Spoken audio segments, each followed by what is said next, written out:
சுதந்திரம் அடைந்து 29வது சுதந்திர தினத்தை கொண்டாடி கொண்டிருக்கின்ற இந்த நேரத்தில் இன்றைக்கு தேசம் முழுவதும் மூவர்ண கொடி பேரணியானது அனைத்து பகுதிகளிலுமே நடந்து கொண்டிருக்கிறது. இந்த நாடு மிகப்பெரிய ஜனநாயக நாடு. இந்த நாடு மிகப்பெரிய பாரம்பரியத்தையும் கலாச்சாரத்தையும் கொண்ட நாடு. இந்த நாடு இந்த நாட்டினுடைய மக்களினுடைய ஒற்றுமை வெளிப்படுத்துகின்ற விதமாக இன்னைக்கு தேசம் முழுவதும் நம்மளுடைய மூவர்ண தேசிய கொடியினுடைய பேரணிகள் ஊர்வலங்கள் நடந்து கொண்டிருக்கின்ற அதே நேரத்தில் ஒவ்வொரு வீட்டிலையும் கூட நம்மளுடைய தேசிய கொடியை ஏற்ற வேண்டும், மூவர்ண தேசிய கொடியை ஏற்ற வேண்டும்.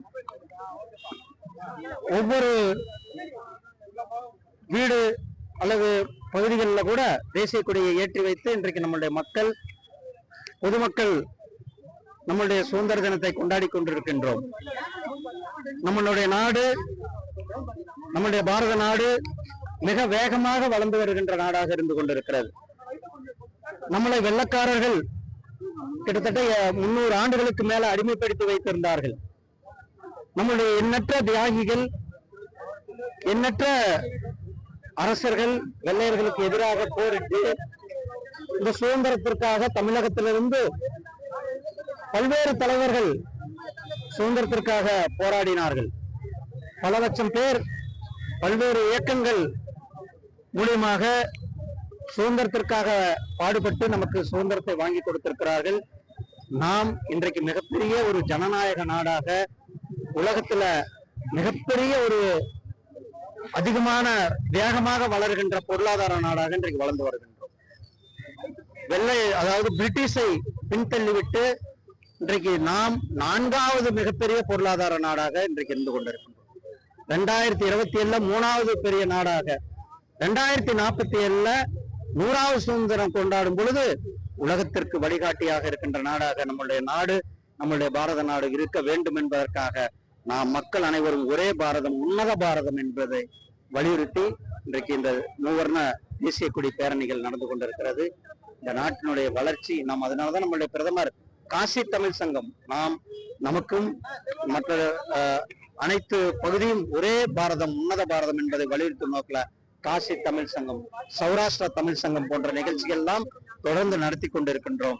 சகோதரர்களே, நம்மளுடைய நாட்டினுடைய பெருமையை உலகத்திற்கு எடுத்துக்காட்டும் விதமாக நம்மளுடைய மூவர்ண தேசிய கொடி பேரணி நடந்து கொண்டிருக்கிறது. தூய்மை பணியாளர்கள் கைது செய்யப்பட்டிருக்காங்க, அடக்குமுறைகளை கட்டமைக்கப்பட்டிருக்கிறதா குற்றச்சாட்டு வச்சிருக்காங்க. இதுவரைக்கும் அவங்களை விடுவிக்கல. இதனாலதான் நான் சொல்றேன், திமுக அரசாங்கம் அவங்க சமூக நீதி என்பது பேசுவதற்கு துளியும் அருகதையற்றவர்களாக திமுகவினர் இருந்து கொண்டிருக்கிறார்கள். ஜனநாயக முறையில தங்களுடைய கோரிக்கையை அதாவது சம்பள உயர்வு, பணி நிரந்தரம், இந்த கோரிக்கையை வைத்து அவர்கள் உண்ணாவிரதம் இருந்து கொண்டிருக்கிறார்கள்.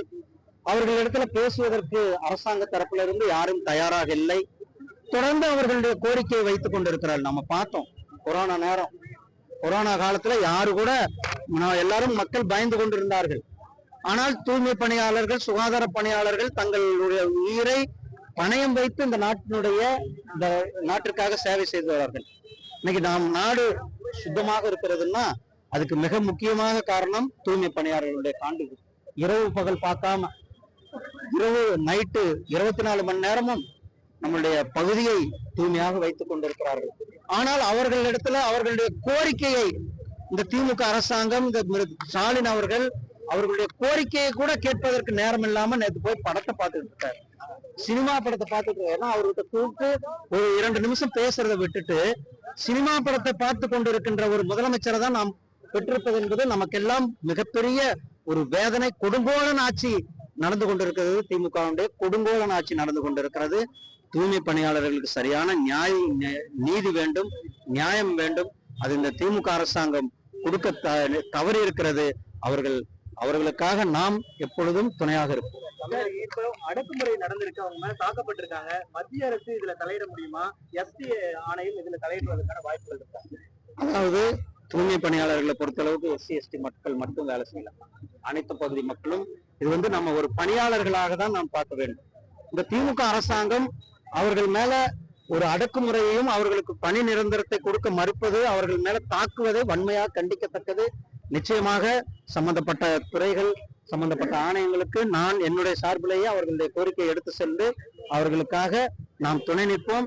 சம்பந்தப்பட்ட போரம்ல மனித உரிமை கழகமாகட்டும், அல்லது SC/ST டிபார்ட்மெண்ட் ஆகட்டும், அல்லது சஃபாய் கர்மச்சாரி ஆணையமாக இருக்கட்டும், அவர்களுடைய ஆணையங்கள்ல அவர்களுக்கான நியாயம் கிடைப்பதற்கு நாம் துணையாக இருப்போம். ஆனா இந்த மத்திய தனியார் மையத்தை கொண்டு வந்ததே காங்கிரஸ், திராவிட முன்னேற்ற கழக அரசாங்கங்கள் தான். இந்த தனியார் மையத்தை கொண்டு வந்தது அவர்கள் காலத்துலதான் அதிகமான தனியார் மையங்கள் ஆனது. நீங்க 2014 பிறகு ஒரு கம்பெனி ஆச்சான்னு சொல்லுங்க பாக்கலாம். ஆனா இத பூரா தனியார் மயமாக்குனது திராவிட முன்னேற்ற கழக அரசாங்க கூட்டணியில இருந்த காங்கிரஸ் அரசாங்கம் தான் தனியார் மயமாக்குனாங்க. நாம் இன்றைக்கு இந்த நாட்டினுடைய மக்களுடைய வாழ்வாதாரத்தை பார்க்க வேண்டும். தூய்மை பணியாளர்களுடைய வாழ்வாதாரம், அவர்கள் கேட்பது என்ன? பணி நிரந்தரத்தையும் அதுக்கான சரியான ஊதியத்தையும் தான் கேட்கிறார்கள். அதை கூட இந்த திமுக அரசாங்கம் கேட்பதற்கு ரெடியாக இல்லை. போய் சினிமா பார்த்து கொண்டிருக்கிறாங்க.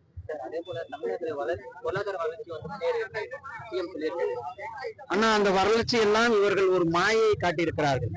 இன்றைக்கு குஜராத்தினுடைய வளர்ச்சி இவர்களிட வேகமாக இருந்து கொண்டிருக்கு. குஜராத்தினுடைய உத்தரப்பிரதேசத்தினுடைய வளர்ச்சி வேகமாக இருந்து கொண்டு, உத்தரப்பிரதேசத்துல கிட்டத்தட்ட 80,000 லட்சத்திற்கு மேல அங்க வந்து இன்வெஸ்ட்மெண்ட் வந்திருக்கு குஜராத்ல. அதே போல 57,000 கோடிக்கு மேல இங்க நம்மளுடைய உத்தரப்பிரதேசத்துல வந்திருக்கிறது. பீகார் இன்னைக்கு அதிகமான வளர்ச்சி அடைந்து கொண்டிருக்கிறது. நாம் அந்த வளர்ச்சியோடு கம்பேர் பண்ணும்போது நம்மளுடைய வளர்ச்சி இன்னும் நாம் பின்னோக்கி இருக்கிறோம்.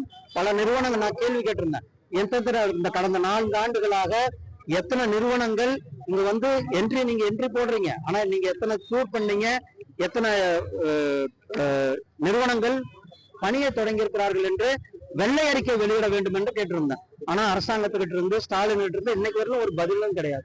ஏன்னா மக்களுக்கு அவர் வெளிப்படையாக சொல்ல வேண்டும். வளர்ச்சி என்று சொல்றதை விட இந்த நாட்டினுடைய வேகத்தை பார்க்க வேண்டும். அது டபுள் இன்ஜின் சர்க்கார் இருக்கின்ற பகுதியில் எந்த அளவுக்கு வேகமான வளர்ச்சி இல்லை. இதே திமுக இந்த 4 ஆண்டுகள்ல வளர்ச்சியானது இந்த வளர்ச்சி கிடையாது. தமிழ்நாடு கான்ஸ்டன்டாக நம்மளுடைய அனைத்து மக்களுடைய, குறிப்பாக இது வந்து மக்களுடைய வளர்ச்சியாக தான் பார்க்கிறோம்.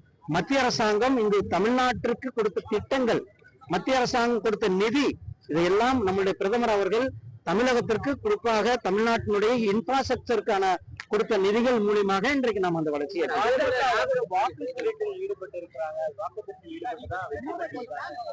முதலமைச்சர் தொடங்கி ராகுல் காந்தி வரைக்கும் ஒரு பொய்யை திரும்ப திரும்ப திரும்ப திரும்ப சொல்லி அதை உண்மையாக்க முயற்சி செய்து கொண்டிருக்கிறார்கள். ஆனால் அவர்களுடைய முயற்சியானது தோல்வி அடைந்திருக்கிறது. திரு ராகுல் காந்திக்கு ஒரு பலமான மக்கள் மத்தியில் அவருக்கு என்ன பேருனா, ராகுல் காந்தி பார்த்தாலே ஒரு பொய் சொல்ற ஆளு, ஒரு பித்தலாட்டம் சொன்ன, நம்ம ஊர் வழக்குப்படி சொன்னா பித்தலாட்டம் பேசுற ஆளு, பொய்யதான் தன்னுடைய வாழ்க்கையில பிரதானமாக வைத்துக் கொண்டு பொய்யை பரப்பி கொண்டிருக்க. அதாவது SIRனா என்ன? ஒரு சர்வே பண்றாங்க. அந்த சர்வேல யார் யார் உயிரோடு இருக்கிறாங்க, யார் யார் இல்ல. கிட்டத்தட்ட இறந்தவங்க 8 லட்சம் பேர் வாக்காளர்களாக இருந்து கொண்டிருக்கிறாங்க. அதை தான் நாம் சரி செய்து கொண்டிருக்கின்றோம். அப்போ இறந்தவர்கள் வாக்காளர்களாக இருக்க வேண்டும் என்பது காங்கிரஸ், திமுக சொல்றாங்களா? அப்ப திமுக வந்து இறந்தவர்களுடைய வாக்காளர்கள் பட்டியலை வச்சு அவர்கள் கள்ள ஓட்டு போட்டுதான் ஜெயித்து கொண்டிருக்கிறார்களா? இதெல்லாம் நாம் அனைவரும், இது வந்து அனைத்து தேர்தல் கமிஷன் ஒரு சிறப்பான வேலை செய்து கொண்டிருக்கிறார்கள். யாராவது ஒருத்தர் என்னுடைய ஓட்டு விட்டு போச்சுன்னு சொல்லியிருக்காங்களா? கிட்டத்தட்ட 8 லட்சம் பேரை வந்து நீக்கினாங்க. அதுல என்னுடைய ஓட்டு விட்டு போச்சுன்னு யாருமே சொல்லல. இந்த 8 லட்சமும் போலி வாக்காளர்கள். அந்த 8 லட்சத்திற்கு மேற்பட்ட இறந்த வாக்காளர், இறந்து போனவங்க. அதுதான் அந்த SIR செய்து கொண்டிருக்கிறார். நன்றி அண்ணா.